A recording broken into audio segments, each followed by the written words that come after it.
Yo, what is up, everybody? Welcome to another episode of the You're Still Here podcast. I know it's been a little bit. I always told you, though, I'll never leave you out in the darkness forever. You know, is that are they going to come back? Is that person I always come back. It's just a matter of what's going on. And what's been going on? Well, if you're subscribed to my YouTube channel, you probably already know. I pulled all that sports content that I was doing for the Odd Shopper channel onto my own and on my YouTube page, which is, grown pretty exponentially over the past month. I've been focusing a lot on sports, but naturally, as football tends to die down, we have the Super Bowl in a week, but then it's done all the way until fall, and I'm not one of those scam preseason, you should do this during the preseason. So that's opened up a lot of time, and it's only hockey outside of that, and this weekend is the NHL All-Star Game, which is basically vacation time for most of the NHL. So it's the perfect time for me to come out here and give you one of these traditional podcasts. I call them traditional, but most of the people who probably found my page do not see this as traditional. They're like, what the hell is this? When are you going to talk about hockey? I'll talk about it in probably the next video. You just got how many straight videos in a row talking about hockey? This time I'm going to tell you about a bunch of things. You ever hear me in one of those hockey videos where, what the hell where did he bring that reference out of? Well, you see, I had years to get a lot of things off my chest. And this was one of the ways that I did it. Oh, Andy, what, you want to use those people who just does a podcast because you need therapy? No, I'm somebody who sees some nonsense. I think one time, to appease somebody, I went to it wasn't therapy. I went to some sort of session. I gave my theory on something, and they were honestly like, yeah, that's actually a pretty good point. I never thought of it like that. So I don't need to go out there convincing more therapists or doctors. I'm here to, pull up the carpet and show you guys some of these things that are hiding under the crevices. And just give you a couple stories that will probably put half of a chuckle on your face. And the first one I'm going to start with, you see how I got this little earpiece in? I'm just so accustomed to it for when I'm doing a show with somebody else, and I have this in. Well, you do this long enough, and you might end up with an ear issue or two. So I was on vacation. Actually, I was at my friend's wedding. He got married in St. Martin. So I went down to St. Martin, and I am a notorious beach refuser in typical areas. Like, you're never going to see me. Oh my God, a beach in the Northeast? You think you're going to see me at Howard Beach? You think you're going to see me in Wildwood Crest? You think you're going to see me in Virginia Beach? You're not going to see me in any of those beaches. I did a whole summer episode about all the perils of going to a traditional beach and how annoying it is. You got that post-beach sand dripping out like confetti. Like my friend said, it never leaves you. You're itchy. It's disgusting. It's not even nice in there. It's pitch black. You open your eyes and it's like Frodo in Lord of the Rings, where you're seeing a whole different dimension and Mordor. That's what's going on the East Coast when you're looking out at things. But I will make exceptions. Traditionally, if I go to Croatia, I go somewhere over there in the Adriatic, it's crystal clear. You can see to the bottom. You know what's going on. I went to St. Martin. I made an additional exception. I'm not going out there. I'm not going out there.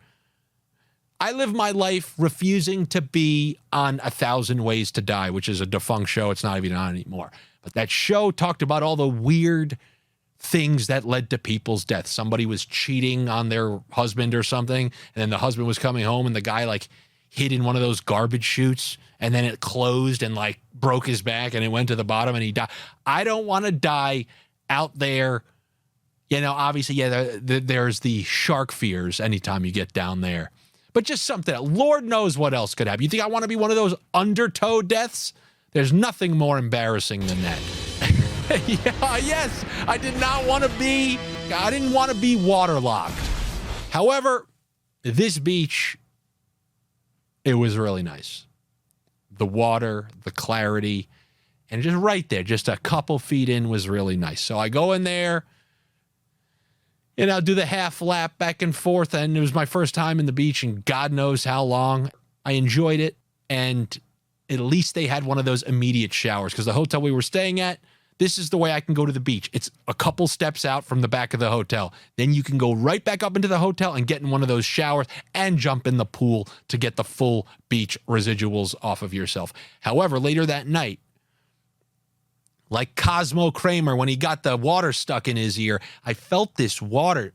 I could not get it out of my ear, but it didn't feel like traditional water in the ear. It didn't feel like, oh, I just have a little water. It just felt like it was a little different. It was water plus something, and it was water plus something.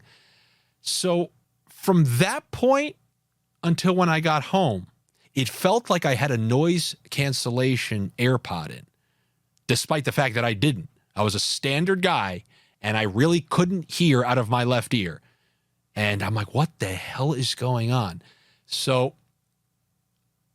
when I got back and it didn't go away, what I did was I went to urgent care, which has a name like it's meant for serious things, but urgent care is kind of an in and out, a way you can just go get something quick and they can take care of it. You know, like I had pink eye once. They look at you, write you a prescription, and then you're out of there. So I went to urgent care, and the guy looks in my ear and he said, it's blocked. Whether it's called the canal or something, it's blocked. I'm like, what? He goes, you are what we like to call an excessive wax producer. He said that. I go, that's the term? I am an excessive wax producer, and that's the medical term, that if I go look that up, and he said yes. He said yes. And I was like, well, that's unfortunate. And I guess from years and years of consistently wearing AirPods and things, and you know, they always tell you Q-tips makes things worse. I had I know that's disgusting to say. Maybe should I come up with a different word? However, there was a buildup that the water must have facilitated it closing up. It must have got softened and then closed, and it felt like I needed a hearing aid. Like my hearing was bad. Then this guy calls me an excessive wax producer, and he says we can try to like flush it out with a tool. Tries to flush it out. Doesn't work. He says, you're going to have to make an appointment with the real ear guy. So then I make an appointment with the real ear guy. And what the hell is his name? The hell's the name for one of these ear doctors or whatever? Oh my God. That's the name? I'm looking at the name and I don't want to, because you know what happens if I mispronounce this. Somebody's going to make a song of it on a loop. It's going to be on YouTube. If there's an argument about something 9 years from now, somebody's going to have me mispronouncing this. And I want to do it, not doing it. So then I make the appointment with this ear doctor, and I go in there, and he looks in, and I told him, yeah, you know, the guy at urgent care said I was an excessive wax producer, and he was like, excuse me? I'm like, yeah, he said that's what I am. He goes, oh, so you're just somebody. I'm like, wait, that's not an actual term? He was like, well, I guess it is. I go, that's what I said to him. You just made up a term that I could have made up. The same way I could say, like, oh, you have a leaky elbow? He just made up you have an you have an excessively large ass? It's the same exact thing. And he just, because I'm not speaking negatively about doctors, but you know, those urgent care people want to seem more important than they are. So they're inventing terms as if they are real, hoping you don't find out that they're not. And I questioned it at the time because I'm a skeptical individual. Excessive wax producer? Okay, Mocha Joe. All right, I'll believe you on that. But then when I said it to the actual ear doctor, he was like, no, he just said that. And I got soap. I wanted to go back in after this was all over. So then this guy, by the way, when he came in with the clipboard, and you would not even believe this if I put this in like a cartoon or something. They would never do that. So the guy came in with the clipboard, the standard clipboard. Then if you went to the doctor or something like that, you know, they have your. I love how they needed this for a clogged ear. They needed to know everything about my history and then need to import all this information. So he comes out with the clipboard that has that. But then at the top of the clipboard, there's a business card, and not with handwriting on it, a printed business card. Like, have you ever seen that scene in American Psycho where they're passing around the business cards? An actual embolded, imprinted font all capital letters, wax. That's what the card said. So you see my paperwork and a little thing at the top of the clipboard, all bold, wax. I'm like, you got to be kidding me. I go, what is that? I go, what does that card mean? And then I just figured it out. Oh, that person who comes in there and does the unnecessary measurements for you, like, oh, let's see how tall you are. Yeah, because that's very important to see how clean my ears are. So the person who does the measurements, they do that. Then they ask you what's going on. And then how do they communicate to the doctor what type of issue it is? They have a series of cards, and I drew the wax Uno card. They had my paperwork. They put wax. The guy saw it, knows that we got a wax situation, and then shifted his focus towards the tools. So he goes in there, extracts it. And if you're disgusted by it, I'm sorry. Like, you know me, typically I don't talk about, like, we're going to move on to something else shortly. So he removes it with the tool. And then he sends me into, like, a soundproof booth where, you know, when you go to your general doctor and they make you do those, like, you know, a general test, and you're in a room and you got to raise your hand up, like your left hand up, your right hand up, and you got to actually just say, oh, I hear this, I hear this. So they do that, but in a more extensive fashion so that they can gauge how your hearing is. Because I said, look, it sounds like I have an earplug in. So he extracted the stuff. And I will tell you this, if you're ever in this situation and you get something pulled out, it actually doesn't feel like you're pulling out some worm or something like that. Your ear actually still kind of feels full after they remove it, and it takes like a day or two to actually even out. But he removes it, and then we go into this booth, and some other guy conducts a hearing test with me. The guy does not speak clear English, which is fine. You know, my dad is an immigrant with an accent. But this guy does not speak clearly, and this is a hearing test that they alter the levels. I'm talking about to extremely low levels. So the guy would say, like, you know, repeat after me, and then I'd be okay, and then he'd be like, sidewalk. I'd be like, excuse me? He'd be like, sidewalk. I'd be like, did you say sidewalk? I can't even, I can hear you. I can't understand the way you say words. So I must have missed a couple because the guy can't speak English. And then they marked that I have hearing loss. They marked that I have hearing. I mean, I could hear every last thing. When it was just beeps, I was Peyton Manning behind the line of scrimmage. When I had to repeat this guy who couldn't speak English's words. And this is why this is every single thing for me. Every single thing. I just try to take care of this one thing. I went to Atlantic City a couple weeks back. There was a citywide, you might be able to find this, pull something up. There was a citywide don't drink the water anywhere, like in cabin fever situation. They slid something under my door at Caesars that said, don't use the water, don't brush your teeth with the water, and they handed you 2 small water bottles. I haven't been to Atlantic City in 10 years, maybe even longer. I go there, and apparently it's a cabin fever. There it is, up on your screen. Yep. When did this happen? Exactly when Andy arrives. That's when they tell you, boil your water before using, because that's what I can do on the 38th floor of the Caesars Hotel. So no showers, don't brush your teeth. Why? Because Andy's in town. And then I go to get my hearing checked from a guy who's marking points against me, because I just can't understand his broken English in the lowest sound decibel ever. Can you imagine somebody in an accent going, sidewalk, sidewalk? Because after I was like, what was that word? And then when I'm right next to him, he was like, sidewalk. I'm like, oh, sidewalk. You know, like kind of like in that Austin Powers. Oh, your father? Yes, my father. That kind of situation. So that's kind of what I had to deal with. Now I'm going to move on to something. It's on the complete opposite end of the spectrum. But this is something that I think many people are affected by.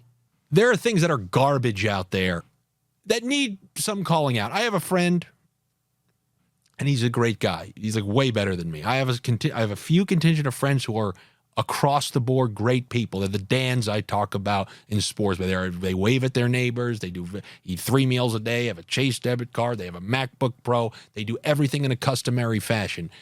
You need to be picked up by them. They're going to be there at that correct time. And this guy, he has a regular good job, and he applied for a better than regular good job. And do you want to know what he had to do? Now, this is the standard process that an average person has to do, right? He had to go through 5 interviews, 5 separate interviews en route to getting this potential job. You're talking about hours, days put aside, and multiple people that you're talking to. So he has to go through this gauntlet. And each round that you're successful, you obviously think, okay, I think they're just crossing their T's and dotting their. I mean, you're talking about a 4th round on a Zoom call with like executives and whatnot. This has to just be for like clerical purposes and just to cross the T's, dot the I's.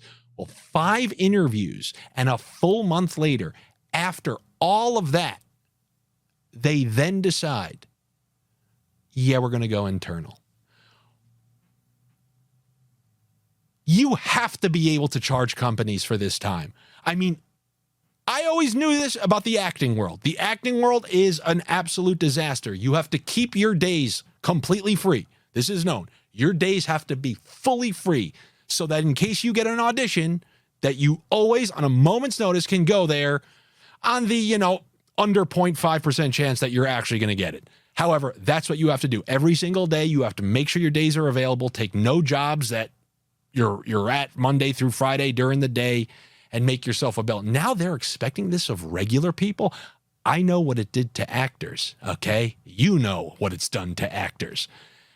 And now they're making regular people do this. They're making regular people go through some like military gauntlet of, oh, we survived round 1, we survived round 2, and you got to answer the same question, one question after another question, after another question, after another question. And do you want to know what he told me? The final 5 rounds of interviews with different level of executives. What do you think the last question is that they would ask him? It's got to be something like, what do you think you can contribute to this company that would maybe differ yourself from the other potential candidates in such an important role? Do you want to know what they asked him? How would you describe the internet to people in the 1800s? That, and this is not made up. This is what he said the last question was. So you do all that. Imagine that. You climb Mount Everest, but there's one little flag you got to touch. And it's the dumbest question ever that's going to allow you to touch that flag. How would you describe the internet to some guy in the 1800s? You know how I would describe it? Close your eyes. Think of a bunch of shit. What are you seeing? I'm seeing a shark, a tornado. I'm seeing, a log cabin. Well, what else are you seeing? Oh, I'm seeing my friend. That's the internet. Close your eyes, picture a bunch of shit. That's the internet. That's how I would have ended. I would have been so livid. All that time spent. How would you explain the internet to a guy in the 1800s? Yeah, because that is what is going to demonstrate how good I am at my job. I do have, if you're somebody who hires people out there, if for whatever wild reason you find yourself in a position where you can hire people and you watch any of my shows, I always said, whoever is most comfortable, whoever is just giving you exactly the answers you were hoping for, never hire that person. You want to know who that is? That's me. That is me. You have a job interview. I've walked on the moon, and you're going to believe it. The guy who's like really sweating, he's very nervous. Do you understand what the translation is for that? That's how much that person cares. That person cares so much that he's nervous. That will go away. Once he has a job and it's week 4, that's gone. But do you know what's behind those nerves? Years of committed hard work. You want to know what's behind me in my job interview? I'm saying anything I need. Anything I need. Then once I have that nice job, yeah, can you help me with that? Yeah, can you help me with that? Yeah, can you help me with that? Anybody who talks well on their opening interview, never hire them. That's my advice. But then again, I'm not an executive. I'm sitting here talking about God knows what, putting videos on a YouTube channel. That is my advice to you people. But another piece of advice, don't make somebody run the gauntlet and ask them it's a borderline insulting question at that point. And you need to pay people. You cannot drag someone around, make them take hour after hour after hour. You have to charge per interview. Potential candidates should be able to charge per interview. You get one free. It's like one of these subscriptions you get everywhere now. You get one free month, and the rest of the interviews you're paying for. Gonna sit around here, jerk me off, leave me with blue balls. Because when it's a month long, and they're in your mind, you start mentally checking. I got this one. You're on to the next thing, and you think. Like you're looking at your current coworkers, you're already mentally, I'm never going to, this guy, he has this job here because you've already mentally put yourself at that next place. Then when you find out they went internal, which is almost like a double whammy. So then why did you even put something out there? So you're looking around at these people that you thought you were never going to see them again. Now you're, oh, hey, Jane. Oh, yeah, I did see the town hall email that came in. Are you going to attend? All right, I'll see you there. They need to be paid. And also, anybody who and this is a lot of people, that they make travel for work. Oh, we have the meeting in Houston this week. We'll be there Monday, and then we leave Thursday. Okay, what about that time that you're waking up extra early to drag your ass to the airport and fly? Are you getting paid for that? No, but that's part of the job. Okay, what about at 9 o'clock at night when you're sitting in a mustard yellow hotel room and you're looking at the wall thinking, I don't want to be here. I wish I could be having, my Monday Night Raw sessions. Play on words. That can be a bunch of different things. No Monday Night Raw sessions. Because you're sitting in a mustard yellow room against it. You don't want to be there. How do you not get paid extra for work road trips is beyond me. Everybody, we all got to be fair here. You're a company. You're taking somebody away from their lives. I mean, what if you're giving insulin shots to someone? You should at least be able to present the things that you're screwing people out of. Yeah, you screwed me out of Game 7 of the Stanley Cup. That should be worth something. That should be worth something. Like, and depending on the game. Round 1, that's good for 200. Rounds 3, that's good. I mean, Stanley Cup, we're talking thousands. You need to pay me thousands to not be around when my team is in the Stanley Cup. Now, I will say one funny thing about this friend, and that's he's about to get married, and obviously the extra funds, they'd be pretty helpful, right? Because rumor has it that weddings aren't the cheapest things around. And he went on his bachelor party, so he used the appropriate PTO, and the coworkers asked him when he got back, like, how was the bachelor party? What a funny scenario of coworkers knowing you're a guy in your 20s and you went on a bachelor party, and now you have to give work answers as to how your bachelor party implies things that are not in line with things that are allowed to be talked about at work. So you have to do this weird translation. Oh, spent a lot of time with my friends. We just had fun. We went to the pool at our hotel. Yeah, you know what the pool at the hotel looks like sometimes? Imagine he came back and was like, and he's not this kind of guy, but yeah, man, I got my final line of Coke sniffed off a stripper's ass at the Rhino. It's probably the last time. It's the last other ass my nose is going to be up against. You imagine you could say that to a coworker? I mean, I would chuckle if someone said that to me, but I'm not your average guy. Work dialogue is really a funny thing. You go on a work trip, like the ones I talked about where you end up in the mustard yellow room, and after work, now you feel obliged because, they pay for the company dinner. So now you're getting together with your coworkers and going to a fake dinner where you can't actually say what you're really feeling. Like if you see some bald asshole who looks like Larry David, you can't even say, look at that bald asshole. He looks like Larry David. You do nothing. You just you're this weird semi-prisoner. And that deserves a much fatter paycheck, if you ask me.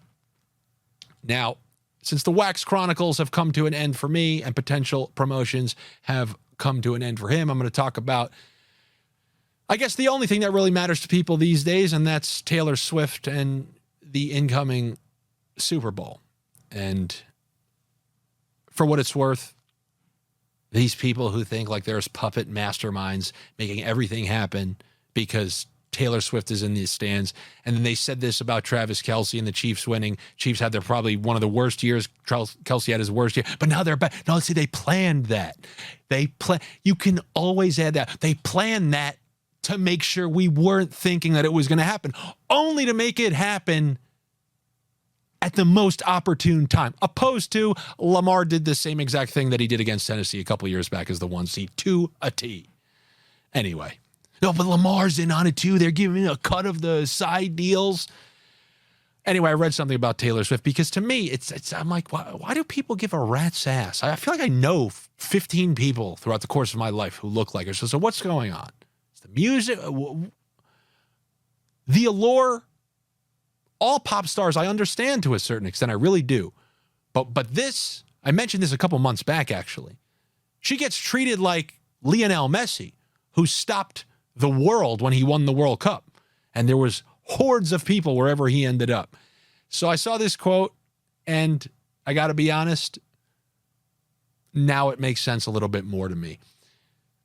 She's a 32-year-old woman who acts like a 16-year-old girl in a world full of 32-year-old women who act like 16-year-old girls. And I got to be honest, it's hard to argue that. Now, as I'm sitting here with a Mario Brothers question mark behind me, I understand how, for lack of a better term, hypocritical that sounds. I'm not critiquing what she's doing. I'm saying, I do understand that. When I see all these girls using every filter under the sun to just hope that they can still look like, they got a high school dance coming up. Yeah, that this is the world right now. A bunch of, 13 going on 30 movies and stuff like that. So it does make sense. She still makes music for teenagers. She acts like a teenager. So you get the teenagers, and then you get everyone else, spanning a generation or two.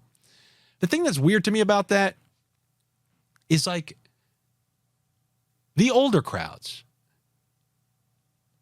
Is singing those original songs that hooked you in the first place, like, you can still sing those and have similar teenage excitement as when you learned those, like when you were 16. Like, think about your own life. Think about your own life. Think about the things you would have sung about at 16 years old. You want to know what I would have sung about? I would have sung a song about how I was going to win the Royal Rumble and then absolutely take the WWE Championship at WrestleMania 2000 or something like that. That's what my song would have been at, because that's what was most important to me. I told people in high school, you will see me as WWF champion. I told them that. When I went to go buy a Coke from the vending machine, I walked up to it like The Rock, and I flicked a quarter in there, and I grabbed it and looked and walked away. I was sure I was going to be the WWF champion. Guess what I don't do now? Go to Madison Square Garden for Monday Night Raw and start cheering guys named Umaga and The Undertaker. You can do it. Absolutely. No way. I'm not trying to dissuade you, not trying to guilt you. All I'm trying to say is there should be an inherent level of embarrassment. The same way, if you want to go to WWE, you should be able to go. And you should even be able to yell.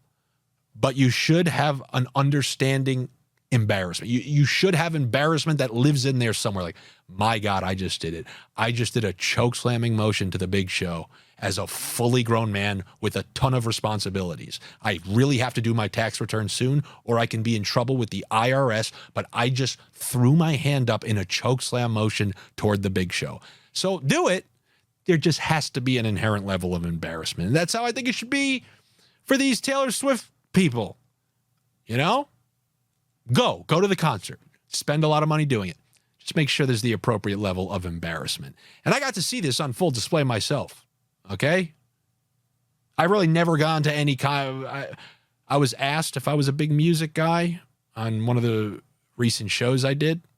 Never really was. I like music, but look, there are music aficionados and I'm not one of them. And I went, of all places, I took a girl to see her favorite band growing up, the Jonas Brothers. This was on display. I saw a bunch of people same kind of ages, right? Like Jonas Brothers, they're in that Taylor Swift age, and they're singing these, like, just bring me a cake on my birthday. This doesn't apply to you 38-year-olds who have your daughter's recital you got to make. They're screaming about cake on their birthday, on their sweet 16. I mean, obviously, there's no lyrics like that, but you know what I'm saying? And I was just looking around like, what are you people doing? You should be able to do it. I just want to see that momentary, like, oh, God.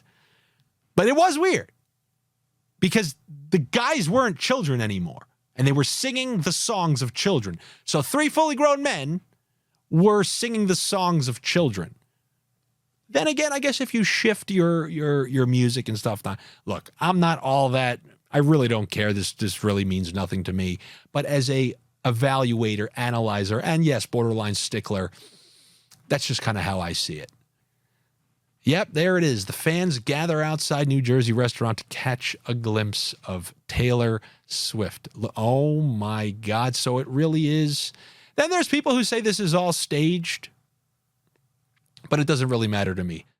But I'll tell you what, you won't find me at the Nassau Coliseum because my friend and I did get kicked out as kids. We went to Monday Night Raw, and we got kicked out of the Nassau Coliseum for laser pointing The Undertaker. Yes.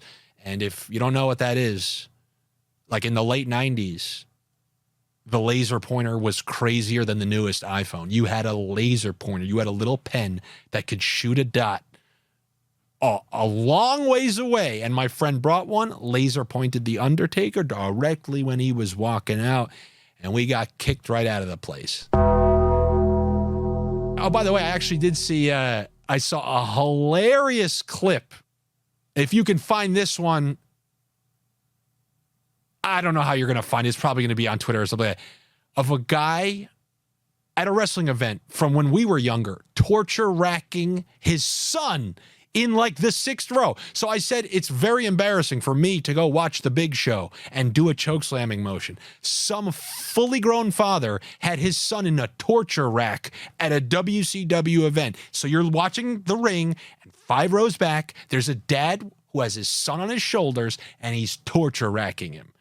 So if you are searching for that, you'd probably have to search dad torture rack son WCW or something like that. And I saw it. I was dying. And Jonas Brothers fans, Taylor Swift fans, that's you. That's you torture racking your kid in row 5 of a WCW contest. No, not in a torture rack. I think the last episode, one of these most recent episodes, I talked about The Price is Right. What game show is that you were on? Family Feud? No. Price is Right? That's the one. I want to get on there. I want to see if I can be like one of those people who try to cover up the look of sheer disappointment when they realize that they'll be playing for a kitchen set instead of a new car. Perhaps you should try wanting something else. How bad is it when they spin the wheel and it just trickles right over that 100? It's a beautiful dream. Stopping the wheel. You're not the first person who's ever dreamt it. You think that Drew Carey hooks up with those models? I've heard stories. If I'm him, I wouldn't keep the same 2 around. I keep rotating new ones in every episode. I could see why you would think so. It's what your father would have done. My dad refuses to watch game shows because he hates how Alex Trebek reads the answers off the cards like he knew them the whole time. He did what he had to do to survive. You trust Trebek? Yes, oddly. He may be the only person in the world I trust. Yes, I talked about The Price is Right and how unoriginal people are who have the chance to bid whatever they want. Like, you know how the last person bids $1? Like, you know, it will be like, oh, $1,300, $1,150. The last person goes, well, $1, because they're just trying to say, basically, I want the under. I never understood how people did not get unique and funny with there was obviously the 420 guy, right? The guy who just put 420. I never understood how people didn't say, oh, the jacuzzi right there, the full jacuzzi for my backyard, $27. I think that's $27. It has the same purpose as $1. You're just saying a low amount that's clearly under the thousands. And I said I would never do something like that, and I had my chance to prove it. Well, I'm a member of the Screen Actors Guild, and every year you have to report your earnings to the Screen Actors Guild. And that means any work, any union work that you've done that falls under the Screen Actors Guild or SAG-AFTRA, you have to report those earnings so that they can then tell you how much you owe in union dues. So if you're doing stuff like this, then it's nothing.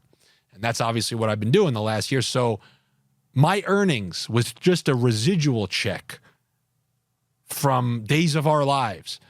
That was like the grand total of 65 cents or something like that. 5 lines on Days of Our Lives like 10 years ago or something like that.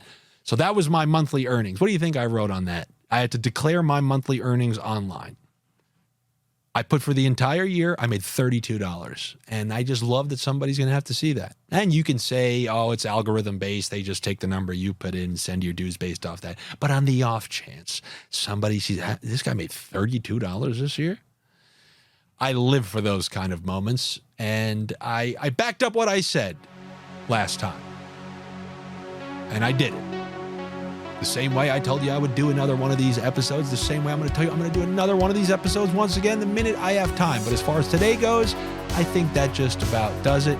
Thank you so much, guys, for coming back for another episode of the show. If you're a new watcher of this, a new listener of this, it's basically what you hear and see on my sports shows without the sports. It's the same this crooked, janky mindset is what allows me to analyze hockey games in the way that I do. It's never just A, B, and C. No, I'm going all the way down to Z, and then some hieroglyphics as well. All right, hopefully you guys will be back. Subscribe if you're watching on YouTube or whatever audio platform too. Click the notifications and whatnot, because as you see, the episodes vary month to month. Sometimes during this, I'll try to do it once a week. Then when all sports are going on in the fall, I have to slow it down. Then we'll start to pick it back up around winter, more so in the spring. That's kind of the cycle we're on as long as the sports stuff is doing well. But I'll be back with you guys next time. Thank you so much for coming back. I will see you then.